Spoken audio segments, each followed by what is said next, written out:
Hello, it's Javen Keaton here. It's April 19th, I believe, and I just got out of church, and I think I'm gonna take a look at my pumpkin patch for the year and start to get it ready for the upcoming season. Got my pumpkin patch here. As you probably noticed, haven't done any preparation yet, and was unable to do very much preparation over the winter and fall. I did do a little bit of mulching on this side. What I did is I wet down newspapers. I put some old horse manure on top of the newspapers and put straw on top, and as I come over here you can see where I just didn't quite have enough help or determination to get it finished. I did have some mulch left over from the last growing season that helped most of the garden, but it's pretty much a mess. I got some weeds coming on already. You probably can't see, I'll show you. I planted some garlic that I got from my grandmother that was growing wild in her yard where she used to have her garden, and I put that all the way around my garden, and at least here it just kind of helps keep the rabbits away. They don't seem to like it very much in my area, at least. I think I'm gonna give the garden a little bit of water, maybe. Not a whole lot, it does have some moisture in there. And come back and use my little tiller and till it in, kind of get rid of some compaction. Where I have it mulched, there's pretty much no compaction, but where I didn't come back and remulch, there's a lot of compaction. And yeah, I'll go from there.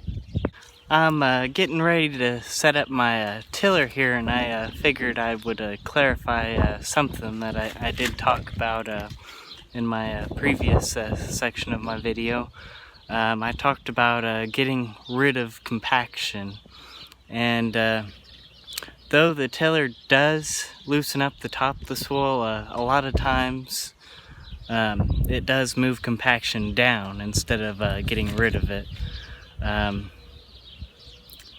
But regardless, you want the top of your soil to be loose to promote root growth, and that's very important with large vining crops like giant pumpkins, regular pumpkins, melons, stuff like that have very large root systems. So figured I'd clarify on that. I am not an expert, but if you watch a lot of videos, you will hear people talking about the movement of compaction, and that's why a lot of people mulch, is because the lack of tillage usually helps with compaction, maybe doesn't eliminate it. I just finished watering in my pumpkin patch here. I made sure to just take my time and make sure I got everything wet, and I tried to go around the perimeter and made sure that I went ahead and watered my garlic. Since I don't have anything growing in here yet until I get my pumpkins in here, they don't get a drink of water very often, as this is a pretty dry climate. So I made sure to give them a good drink.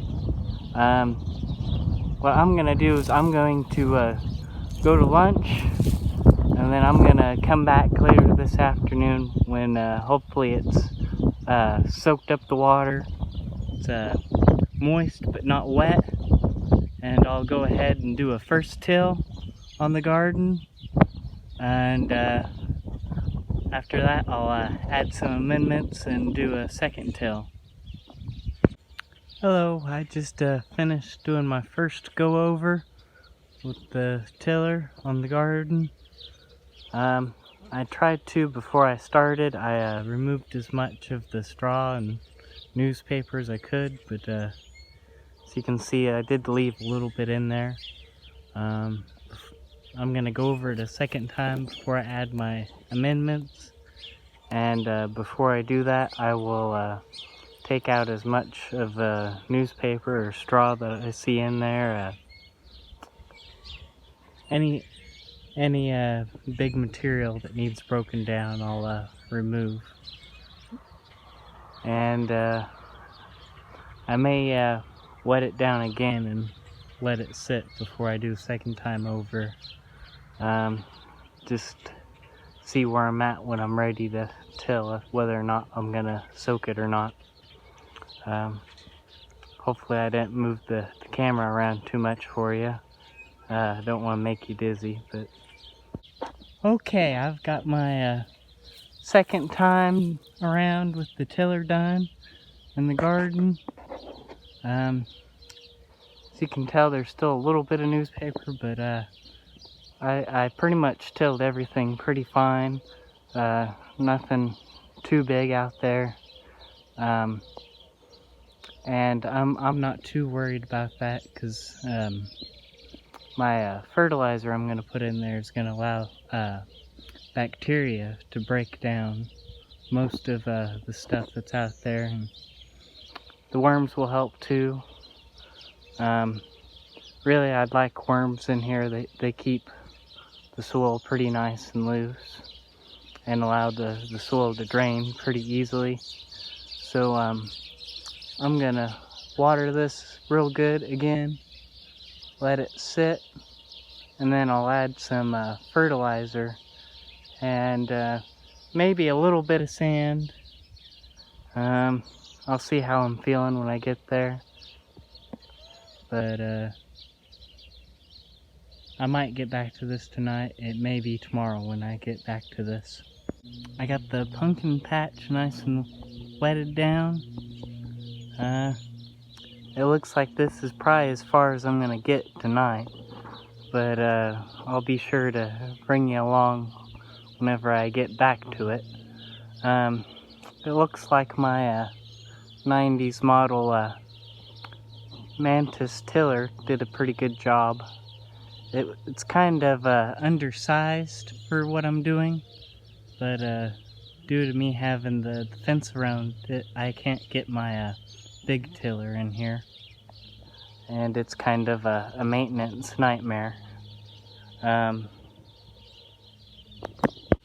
The purpose of this video was actually for my own record keeping. Kinda allows me to keep track of what I've done. I've only tried to grow one giant pumpkin, and though I did grow it, it wasn't very big. So this is gonna be quite the journey for me. We'll see how it goes. One big thing that I don't have is walking boards. Walking boards would make this a much better project. Pumpkins have very large roots, and they stay very close to the surface, and with the loose soil, you step on the root and you break it, you really hurt the pumpkin. So if you guys are tagging along, thanks for watching. This has been my getting ready for my pumpkin patch. Thanks for watching. God bless, and see you next time, maybe.